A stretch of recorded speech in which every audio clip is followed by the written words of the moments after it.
of what is happening in the market right now.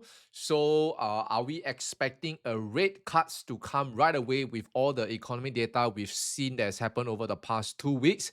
And what does it actually mean for both stocks and bonds, regardless of what you're invested in? So, this will give you an idea of how to position your portfolio in the next 6 to 1 year as well. So make sure you watch to the end of this video because it's going to have a lot of insights that you can take away right away.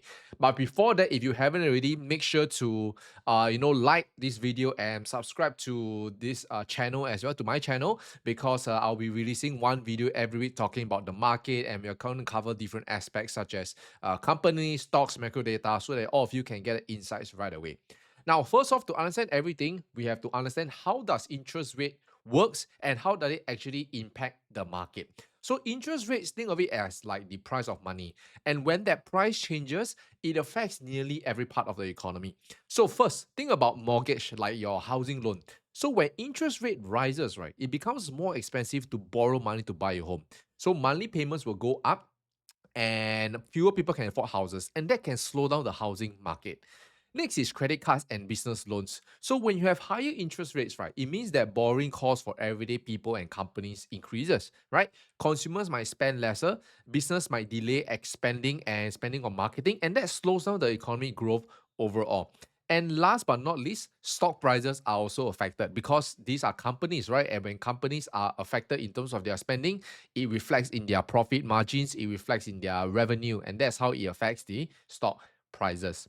So to use an analogy, right, it's like a thermostat, okay, or like our air condition. So this analogy helps us to explain why the Federal Reserve adjusts rates, and basically what they are trying to do is to keep the economy at a very comfortable temperature, not too hot or cold. So if the economy is too cold, which is like it's very slow, right, the central bank will actually turn up the heat, which lower rates to actually warm up the economy. Now, if it's overheating, right, there's inflation, right? What they do is they actually will turn down the rate, turn down the heat to raise rates to cool things down. Okay, so this is the general idea. Use this analogy to help you. Slow means cold. So what they do, they have to turn up the heat. And if it's hot, it means it's overheating. So then they have to turn down the heat. So use this analogy to help you to understand easier. Now, what happens to stock prices when the rates rise or fall? So very simple. If interest rate rises, what's going to happen to the cost of borrowing is going to be more expensive, right? Because you're going to pay more interest. And when the borrowing is more expensive, what does it mean for business spending? It will drop. They can borrow lesser money, which means they can only invest lesser in their business.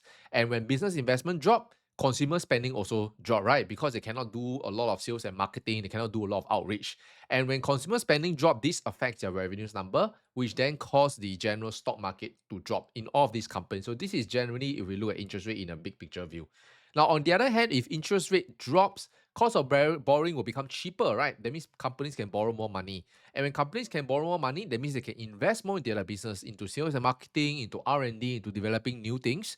And when there's new things, new marketing initiatives, and new exposure, right? This means consumer spending will also increase, right? And when consumer spending increase, it then leads on to the numbers doing better, which then leads to the stock market going up overall. So this is that whole idea, right? So even though we might not notice it day to day, interest rates actually silently shape everything from big purchases like home to the overall value of business in the stock market.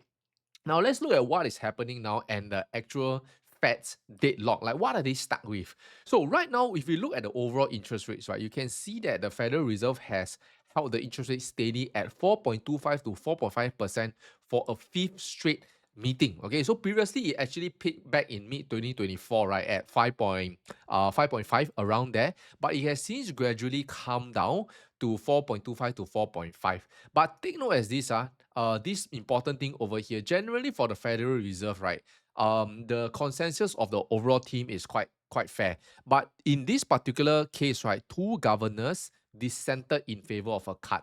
That means basically what they're saying is, hey, I think that we should go and cut the interest rate. So that means there's some disagreement happening, right? So this is the current thing, right? And the idea of what basically Trump wants, which you will see later, is he wants interest rate to drop. But let's look at the other data that we've seen that has come out after that for the Fed to make a more informed decision.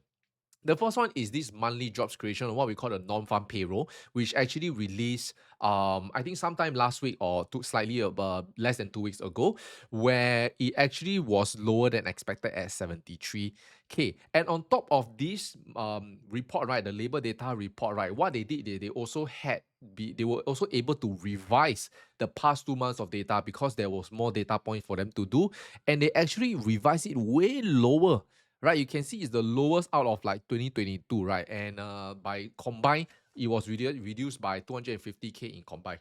So this means there are lesser jobs being created by the economy. And at that point, it kind of spooked the stock market a little bit, because when there's little jobs created means what? That means there's not a lot of people getting a job. There's no companies are hiring. Why are no companies hiring? Because maybe numbers are doing well, budget is tight. So these are what is happening. And I think that right now, if you go and ask around, right, the job market is a bit hard right now. Okay, so this is in the US as of July 2025. And we're going to look at the CPI, which actually just released yesterday. So there's two lines. Okay, so the lines above, right, is what we call the core CPI, CORE CPI. And the line below is just what we call CPI. So what is the main difference, right? Core CPI actually exclude food and energy, whereas because it's much more volatile, right? Whereas the CPI includes both food and energy. So you can see the CPI actually came in at 2.7% year on year, pretty unchanged from July and looks pretty mild. But when you look at the headline CPI, which is what the Federal Reserve looks at, right? Including food and energy and everything, right? You can see that it is at 3.1%, up from 2.9% in June. So that is the part that is worrying, right, for the Federal Reserve, that it's not coming out as fast as they like. So while the core CPI is above target, the headline CPI is holding at 2.7. And that is what the public and what the market is reacting to. Okay. So the falling energy and food costs, right, with it maintaining, right, it made the overall inflation environment like less threatening, which then can justify a rate cut politically and psychologically. That's why when these results were announced yesterday, stock market actually was green, right? Because people feel like, this is not so threatening, right, in terms of inflation. So then it increases the odds of the rate cut. So the market has already kind of like priced that in the September rate cut, which are coming out in about a month here. Okay, so but one thing to take note is that it didn't increase as much as some people feared, right? So in the short term, market will likely embrace these numbers because it allows the Fed to focus more on the labor market weakness and monitor that September rate cut lah. Okay, and even Donald Trump, right, he has came out and said that after the result, just 15 hours ago, Jerome Too Late Power, okay, he's giving him a nickname lah, must now lower the rates. Okay, so you can see, right, on top of the Federal Reserve seeing all this data, he's being pressured by Donald Trump. But this has been happening over the past few months. And Jerome Powell, I think he's a guy that follows the numbers very, very closely. But from what the numbers we are seeing now, right, even the consensus of what people are feeling, right, is that now the probability of a September rate cut, 17th September, is at 94.3%. Okay, so you can see now it's 4.25 to 4.5, and the odds of it dropping to 4.25 is now at 94.3%. So the markets are already pricing in the 90% chance of a September cut, because investors see rising unemployment, slower growth, and mild headline inflation. So they are betting the Federal Reserve will move to prevent a hard economic landing, right? Because if unemployment is higher, right, what would spur the Federal Reserve to actually spark the economy is they will allow companies to borrow more money, right? Borrow more money means what? They can hire more people, and that will help with unemployment. Okay, but apart from this data, right, okay, they don't just only look at these two data to make a decision. Okay, they monitor four main areas. Why? Because they need a full picture before they touch rate. Right, cannot be you study, they know two ideas and they make a decision that affects everyone. No, there are a lot of things that look at apart from the consumer side, apart from the inflation side. Okay, now, but before I touch on this, what I want all of you to do, right, is that I want all of you, if you haven't already, follow me and join this Telegram channel that I have over here. So in this Telegram channel, right, I call it Patience Builds Wealth, is where I share a lot more quick time, real time market insights, right? And also record video by myself to share all of you about personal finance and experiences, so all of you can learn. So it's going to be twofold, right? It's not only going to be investing related for you to learn more about investing, but there are also going to be some live learnings as well, more of like lifestyle and mindset for you to improve and for you to learn more about everything in life as well. So be sure to join the Telegram, okay? There'll be a lot of things that I share inside, which I think will help you to really save a lot of time in the market and for you to really dive in and strategize on what are the important information to look at. Okay, so you can just scan it on your mobile phone, pause this video here, and just scan this Telegram.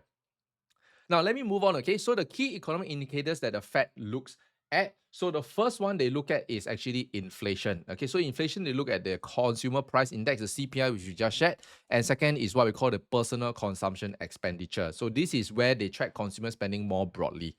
Next is economic growth. So this one, they see how the overall economy is growing, which is GDP, right? Total output of the economy, how much is growing or shrinking. Next is employment, which is the non-farm payroll or the unemployment rate, both. So non-farm payroll is what you saw earlier, whereas unemployment rate, this is also important. It measures the percentage of the labor force that is jobless and actively looking. So the Fed also will monitor this very closely. Last is business activity, okay, which is the Purchasing Manager Index, the PMI. So it reflects the health on the manufacturing and services sector. So you can see these are the current data, the core CPI, which is what you see earlier. Core PCE, okay, so this is as of last updated as of June. Okay, so we are waiting to see what is happening in July, right? So if core PCE is going higher, right, it means that inflation is still very, very strong, right? And then the Feds might actually consider twice about the rate cuts, okay? But we're still waiting to see what the results of it will be. Next is employment. You've seen the non-farm payroll. Unemployment rate, you can see right now is standing at 4.2%. It has been around 4.2 for a while. So I think that generally people are waiting to see this. The Federal Reserve is waiting to do this. If unemployment rate increases, then it makes the Federal Reserve want to cut rates, the odds of it even higher as well. Economy role, GDP, very straightforward, but you can kind of see, right, that the economy is actually growing at a slightly slower rate over the past 2 quarters as compared to earlier as well. Okay, but this is something they actually look at as well. And last but not least is the PMI, which they basically track how manufacturing is, both manufacturing and services in the United States. Okay, so think of PMI like a pulse check. So it's a leading indicator. It shows us changes in the business momentum before we actually see in GDP or jobs numbers. So what is actually happening this week? Okay, so this week, what is going to happen is that a lot of things. I remember that their decision will not happen because of what we've already seen. So this week, we've got key earnings reports, we've got more economic data drops, and I think Trump is also speaking tonight. So any of these could actually shift expectations. So the dilemma right now that the Fed is doing is that inflation is high. Inflation is okay, but the core inflation, the core CPI is still high. Next is the labor market is cooling, right? Because there's lesser jobs being created.